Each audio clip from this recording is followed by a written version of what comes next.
जमीनी विवाद को लेकर हिंसा में अपने ही चचाजात भाई के हाथ से मारे गए अनवारुल के परिवार से मिलने के लिए पहुंचे अली इमरान रम्ज विक्टर। चाकुलिया के प्राक्तन एमएलए अली इमरान रम्ज विक्टर अपने पूरे दल बल के साथ पीड़ित परिवार से मिलने के लिए पहुंचा।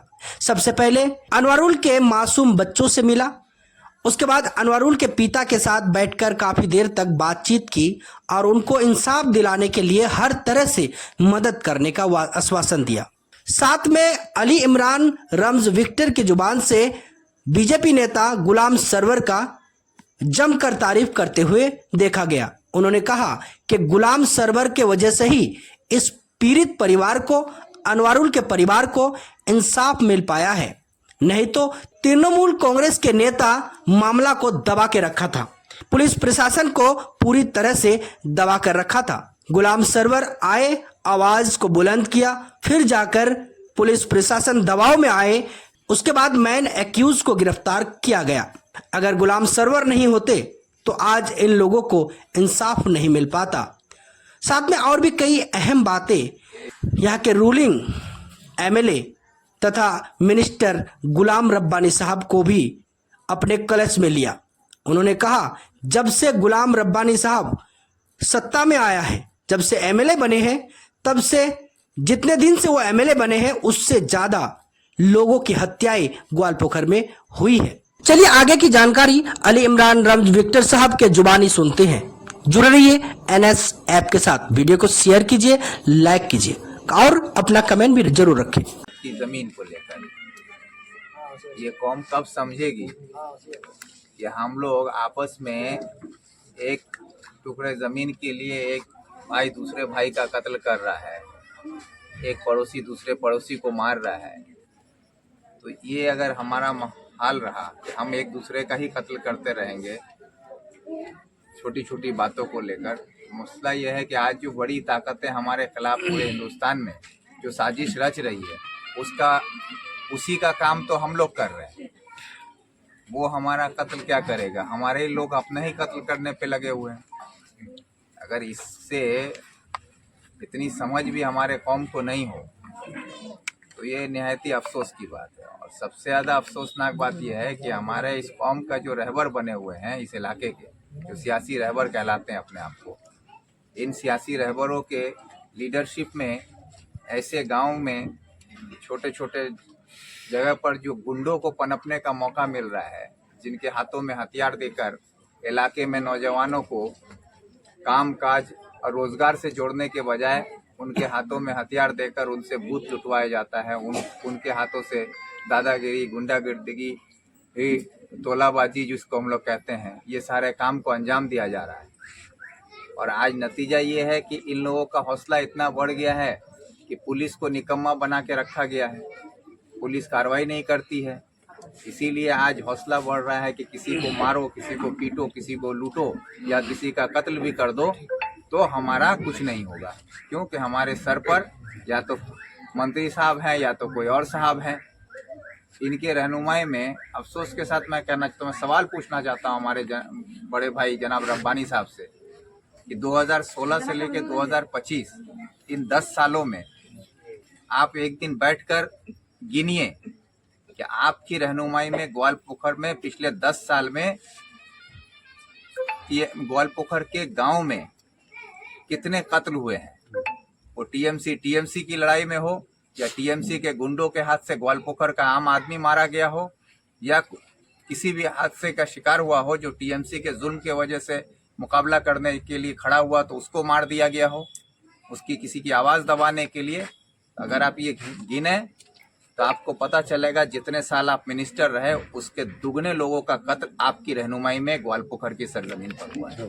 और इन तमाम कत्ल का कहीं ना कहीं कानूनन भले आप मुजरिम ना हो, लेकिन समाज की नज़र में और खुदा की नज़र में आप मुजरिम हैं। या आपकी रहनुमाई में, आपकी सरपरस्ती में आप पुलिस को निकम्मा निठल्ला बना के रखने की वजह से, कानून को अपना काम नहीं करने देने की वजह से आज इस तरह का हादसा होता है और इस तरह के लोग बेमौत मारे जा रहे हैं और गुंडे बदमाशों का हौसला बुलंद हो रहा है आपकी रहनुमाई में। और ये आपकी जिम्मेदारी है कि ग्वालपोखर में अमन और शांति कैसे कायम हो, कानून का जो इंतजाम है वो दुरुस्त हो और जो कातिल है उसको सजा मिले, जो गलत है उनके खिलाफ कार्रवाई हो। ये देखना आपका काम है, इसलिए आवाम ने आपको चुना है।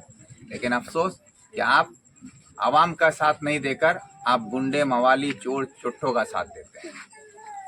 और वही आज नतीजा ये है कि उन्हीं के वजह से आज पूरे ग्वालपोखर में आज जो ये सिलसिला चल रहा है कि कहीं प्रधान किसी पर गोली चला देता है, कहीं पर कोई किसी आरिफ का कत्ल होता है, कहीं एक बच्ची जिसकी शादी होने वाली थी वो मारी जाती है, किसी को गोली लगता है, उसका पैर काटना पड़ता है। आज उसी का हौसला बुलंद होने का लोग देखते हैं। इलाके में नौजवानों के हाथों में हथियार पहुंचाने वाले आप लोग हैं। जब हम उसी हथियार का अंजाम है कि आज इस तरह का हादसा हो रहा है हमारे इलाके में। ये सब सवाल उनसे भी पूछा गया है, मंत्री से भी पूछा गया, उसका जिला के उप सभापति से भी पूछा गया। वो उनका कहना कि हम थोड़े कहते कि जाके लड़ाई करो। कहने की जरूरत नहीं होती है कि जाके लड़ाई करो। पुलिस को अपना काम करने अगर दें तो पुलिस अपना काम करेगी, तो गुंडे बदमाशों को ना अपने ही आप समझ में आ जाएगा कि उनको क्या नहीं करना है।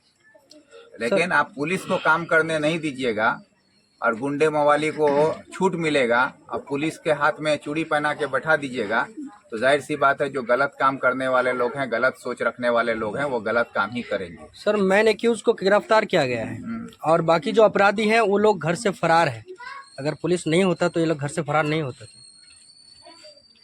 कानून है तो मेन एक्यूज जो गिरफ्तार हुआ है ना, ये गुलाम रब्बानी साहब की वजह से नहीं हुआ है, ना मोनी भाई की वजह से हुआ। ये जनाब सरवर साहब आकर यहाँ पर लड़ाई किए थे और उन्होंने ये आवाज उठाई थी कि इंसाफ होना चाहिए। मैं सरवर साहब का शुक्रिया अदा करता हूँ कि बतौर ग्वालपोखर के एक नुमाइंदे के तौर पर वो हक की बात बोलने के लिए इस गाँव में आए और यहाँ पर आकर उन्होंने आवाज उठाई। जो काम यहाँ के ब्लॉक प्रेसिडेंट का होना चाहिए था, जो काम यहाँ के सभाधिपति साहब जो हैं उनका होना चाहिए था, या फिर हमारे मिनिस्टर साहब का होना चाहिए था, ये लोग अपने घर में सब कोई आराम फरमा रहे थे। उस वक्त जब यहाँ लड़ाई हुई पुलिस नहीं आई। जब यहाँ पे लड़ाई चला उसके बाद आदमी हॉस्पिटल में रहा, पिछले 6 दिन या 7 दिन से हॉस्पिटल में रहा। आपकी पुलिस कहाँ थी? आपके मिनिस्टर साहब कहाँ थे? आपके सभाधिपति साहब कहाँ थे? आपके कोई साहब यहाँ नहीं आए थे, आपका ब्लॉक प्रेसिडेंट साहब भी नहीं आए थे। यहाँ पर आकर सरवर साहब ने सबसे पहले आवाज उठाई थी और उसके बाद पुलिस आई और पुलिस आकर गिरफ्तार किया है। तो ये जो शय है ना पुलिस को जाता है, ना मंत्री साहब को, ना उनके संतरी साहब को। अगर ये जो कार्रवाई हुई है इसका पूरा शय सरवर साहब को जाता है और मैं इसके लिए उनका शुक्रिया भी अदा करता हूँ। भले ही सियासी तौर पर हम लोग अलग हों, हमारी सोच अलग हो, लेकिन आवाम के लिए जो आकर आगे बढ़कर बोला है उसको उसका श्रेय मिलना चाहिए। साथ देंगे इस पीड़ित परिवार का। पर मैं हमेशा से गलत के खिलाफ हूँ और जो मजलूम है, लाचार है, बेबस है, उसको अगर मेरी जरूरत है, आवाज मिलते ही मैं वहाँ उसके लिए हमेशा ढाल बन के पहुँच जाता हूँ और ये कोशिश हमेशा मेरी रही है। और इसके लिए मुझे पहली बार ग्वालपोखर में ऐसा नहीं है कि मैं आया हूँ, जब भी हुआ है। आज भी मैं हाजी साहब के सामने बैठकर ये बोल रहा हूँ कि अगर हाजी साहब को इंसाफ दिलाने के लिए कल किसी भी हद तक लड़ने की जरूरत पड़ी, कानून के जो मुहाफिज हैं, जो अपना काम अगर सही तरीके से अंजाम नहीं देते हैं तो उनको सही काम कैसे कराना होगा ताकि हाजी साहब को इंसाफ मिले, उसके मासूम बच्चों को इंसाफ मिले, उनकी अहलिया को इंसाफ मिले। वो इंसाफ की लड़ाई लड़ने में हाजी साहब के साथ कदम से कदम मिलाकर उनकी लड़ाई को पूरी ताकत के साथ हम लोग कामयाबी तक पहुंचाकर इंसाफ दिलाने के काम करेंगे। कल यहाँ के लोगों का डिमांड था कि जब तक इंसाफ या कानूनी प्रशासन आश्वासन नहीं देता तब तक जनाजा नहीं होने देगा। उसके बाद आला अधिकारी डीएसपी यहाँ पे आए और कहा कि मैंने एक्यूज को पकड़ा, बाकी एक्यूज को भी पकड़ेंगे और कानून के प्रावधान में जो सजा है उसको जेल के सलाखों के पीछे ढकेलेंगे। वो तो आए, वही तो कह रहा हूँ ना कि जो 7 दिन पहले जो घटना घटा उसके बाद पुलिस नहीं थी। कल जो पुलिस आई है ये कहीं ना कहीं दबाव में आई है। जब यहाँ पर ये मुद्दा उठाया गया कि लाश को यहीं रखा जाएगा, जब तक पुलिस नहीं आती है, कार्रवाई नहीं होता है, तब तक लाश को दफनाया नहीं जाएगा। और ये बात जब प्रशासन के कानों में ये खबर पहुंची तब यहाँ की प्रशासन को मजबूरन एसडीपीओ को आना पड़ा। उसके बाद यहाँ पर आकर गिरफ्तार किया गया है। उसके बाद जाकर आज पुलिस जो भी कार्रवाई कर रही है ये मजबूरी में कर रही है। तो ये जो पुलिस को मजबूर होकर काम करना पड़ रहा है, इसी पर मेरा सवाल है कि आज प्रशासन मजबूर क्यों होती है। पुलिस को इख्तियार है कि वो कानूनन कार्रवाई करे, उसको मजबूर करने वाला कौन है। सवाल यहाँ है कि हमारी प्रशासन निकम्मी नहीं है, हमारा पुलिस जो है वो निकम्मा नहीं है, वो सारे काबिल ऑफिसर हैं, उनको काबिल ऑफिसरों को काम करने नहीं दिया जा रहा है। उनको निकम्मा बना के रखने वाला कौन है, वो हमारे यहाँ के जनाब मंत्री गुलाम रब्बानी साहब है, हमारे यहाँ की सरकार ममता बनर्जी है। आज अगर हमारी पुलिस सही काम नहीं कर पा रही है, हमारी पुलिस निकम्मी होकर जुल्म करने वाले पर, जालिमों के खिलाफ आवाज नहीं उठा पा रही है, उसके खिलाफ कार्रवाई नहीं कर पा रही है, तो इसके लिए जिम्मेदार सरकार है और सरकार के मंत्री जनाब गुलाम रब्बानी साहब हैं। सर आखिरी सवाल, गरीब लोगों को दो तरह से परेशानी होता है ये सब चीज़ों में। एक तो इकोनॉमिक में होता है, पैसा कम होता है गरीब लोगों के पास केस लड़ने के लिए, दूसरा कानून के जानकार नहीं होते हैं ये लोग। नहीं, इसमें मैं तो इतना कह सकता हूं कि अगर कानूनी कोई मजबूरी हो या जानकारी की कमी हो, उसके लिए बतौर वकील यहाँ पर हमारे पास राजा हैं, हम हैं, कोई भी मसला हो, कानूनी सलाह लेना हो, वो हम लोग दे सकते हैं, वकील साहब से बात करा सकते हैं, पूरी टीम है हमारे पास, लीगल सेल है, हम लोग पूरी तरह से मदद करेंगे उसमें। और दूसरी बात है कि जहां तक है कि केस लड़ने के लिए जो रकम की जरूरत पड़ती है, उसमें भी अगर हम लोगों को मदद करना होगा तो वो भी हम लोग मिलकर करके केस लड़ेंगे इंशाल्लाह।